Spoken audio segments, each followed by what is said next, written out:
Hi, I'm Michael. I'm Ryan. We are tour guides. We're going to be taking you on a journey through the Permian mass extinction, the closest the Earth has ever been to losing all life. That sounds scary. I know, right? So the Permian period lasted from about 299 million years ago to 251 million years ago. The Permian mass extinction brought an end to the Paleozoic era because it brought new life afterwards. This period brought evolutionary advancements such as the amniotic egg, which allowed tetrapods to move from the ocean to land, as you can see right there. This in turn led to mammal-like reptiles such as Diadectus. During this time period, there were gigantic insects, some that were similar to dragonflies and had wingspans of 28 inches. Now, of course, with the great dying of the Permian extinction, 96% of marine species went extinct, and 50% of all invertebrates went extinct as well. This can be known as, trilobites and rugose corals. As you can see, there's one right there, and one right there. May they rest in peace. Now for this next part, I'm going to check my charts right here. It says 70% of terrestrial species, 75% of amphibians, 80% of reptile families, and 50% of all plant species were destroyed. So to sum it up, 57% of all families and 83% genera all went extinct. And this means that 9 in 10 organisms during this period went extinct. What? That's almost everyone. Exactly! Now for the causes of this tragedy, I'm gonna hand it off to my partner.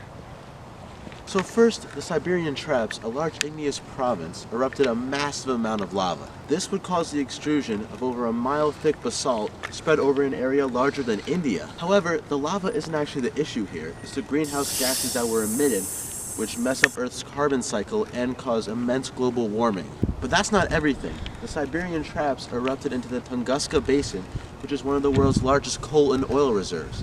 This is the worst possible scenario. Carbon dioxide emitted from volcanic gases, burned coal, burned oil, and burned carbonate rocks was extraordinary. Estimates of up to 100,000 gigatons. This meant unbelievable levels of ocean and terrestrial warming, which mummified organisms due to the extreme heat and drought conditions. Just like mummies from a horror movie. Drought led to the breakdown of terrestrial ecosystems. Plants die, meaning herbivores die, meaning predators die. Oceans were unable to hold oxygen, and the excess CO2 caused ocean acidification. Ozone depletion also caused UVB radiation and atypical plant growth. Despite all the horrors, the animals that survived this hellish onslaught evolved and diversified into the animals we have today. This can teach us a lot about the modern climate crisis.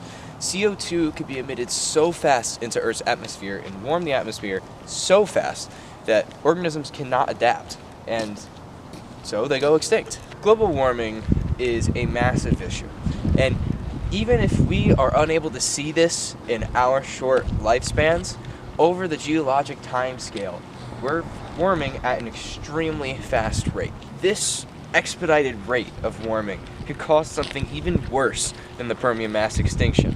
And this can teach us a lot about how we need to prepare for the future and how we can change the future. Hopefully humans can work together to stop climate change and ensure